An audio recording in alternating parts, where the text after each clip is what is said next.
Hey there. Forgive me again for not having my head in the video very much. I wanted to show you what we're starting today, day 2. This is going to be the beginning of the leave it command. Now, the leave it command can be used in a variety of ways. Let's say that Honey is looking to pick something up that you don't want her to pick up, or maybe she's rooting around in your closet and you want her to leave things alone. You can say, leave it, and have her stop screwing around with whatever it is you don't want her to touch. Or somebody's coming into the house and you know she's headed over there to jump on them. You can say leave it, and she will stop and leave that person alone. She'll still want to meet them, but she'll stop and give them space. You can also use it for a lot of dogs if they're barking. Tell them to leave it to get them to stop barking.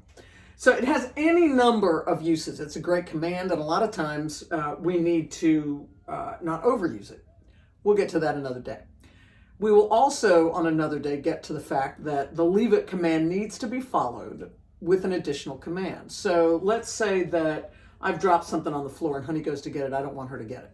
I say leave it, but then I follow up with a command like go or sit or wait or something like that. Because when we tell a dog leave it, they'll pause and leave it. But if left to their own devices, they'll then resume whatever they're doing. So it's a way to take a pause on the way to another command that gives them direction. Now, having said that, when we start with all of the commands, we always start with basic exercises that will teach the dog what the command means, the specific intention of the command. And then when the dog starts to master that, then we start adding different scenarios that come closer and closer to resembling real life. We add more distraction, we add more excitement. So for example, with this exercise, I always start this one seated as I am now. I always start this one the way I'm about to show you. When Honey gets really good at it, then we'll add excitement. For example, when a treat goes on the floor, that's added excitement. So we can put a treat on the floor and then do the exercise. Or we can turn up the volume with the treat. We can put a hot dog on the floor instead of a dog treat or whatever. There are a million ways to do it.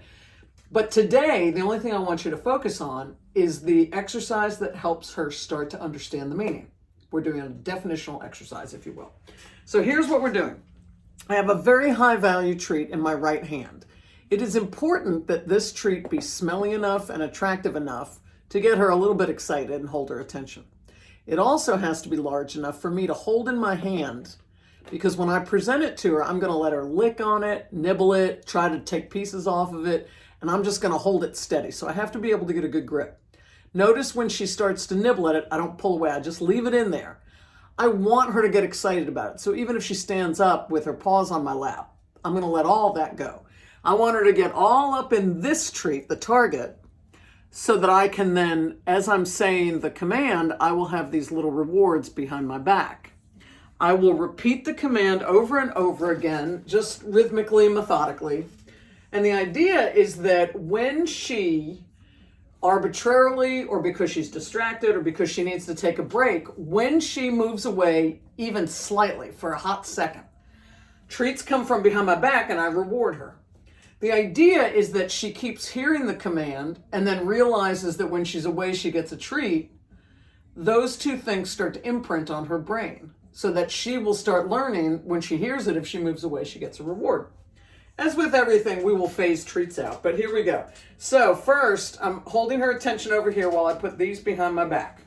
I don't want her to know I have them. If she knows the treats are behind my back, she'll start to focus on those. So here we go. I let her get up on it. She's nibbling. If she gets little pieces of it, that's fine. And then I start saying, leave it. Leave it. Yes. Now, I don't know why she moved away. She doesn't know what leave it means, but I don't care. What's that? Huh? I'm going to give her a second to start getting all involved in it. Leave it. Leave it. Leave it. Yes. You ready? Start. I'm waving it around. I'm trying to get her attention. There we go. Leave it. Leave it. Yes. Good girl. So I could stand to find something that's even a little bit more exciting than this. We'll see in a second. Hold on. Leave it. Leave it. Leave it. Yes, good girl. So you get the idea. This is all we're doing. So I encourage you with this target to find things that may be more and more exciting to her. This is usually my go-to. Let me see. Forgive me while I move around. Let me see if I can find something that smells a little bit different. Something made out of some new smell. Okay, let's see. Ready?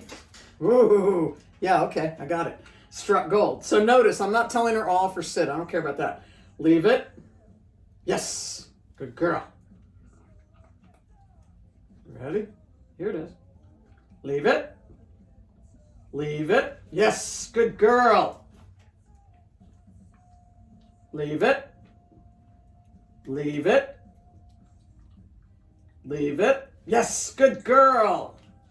So even on that occasion, she had bitten off just a little bit of it, and it got stuck under her lip, so she'd moved away. I don't care the reason she moves away. If she moves away at all, fraction of an inch, treats come around and I say yes. Now, if she starts to lose interest, I'm going to let her bite this off a little bit. There we go. Because I want her to be interested. Leave it. Leave it. Yes. Good. And this is it. It is that simple. So, really good high-value treat that you can hold tight. You can let her chew little bits off of it. Sometimes that helps build excitement. And then little tiny reward treats behind your back. Don't worry about this is art, not science. So sometimes you're going to realize that you've moved your treats over. You haven't been thinking about it. She'll start to notice those treats. So we want to try to remember to keep them behind our back. There, see, she just got excited again. That's an opportunity. So I'm even teasing her a little bit for the sake of education. Leave it. Leave it. Yes, good girl. So you see, even there, I got in there and wiggled it around. Yeah, she's holding it right now. Leave it. Leave it. Pulling on it a little bit. Leave it. Notice my right hand doesn't move. Yes, good girl. That's it. That's all I want you to do. So find yourself something that you can hold on to, that she can pull and nibble and have fun. Hold your right arm firm. So even if it means you lean, whatever you want to do, don't be doing this. Because if you're doing this, then it's you who pulls it away and she doesn't learn. It's really important that this target stay as immobile as possible. So even if she's biting pieces off, licking it, pulling on it, it stays still, because we need for her to be the one who causes the separation, not you. So you don't want your hand pulling away. If you pull your hand away, then you're the one who's separated. Okay? All right, over and out.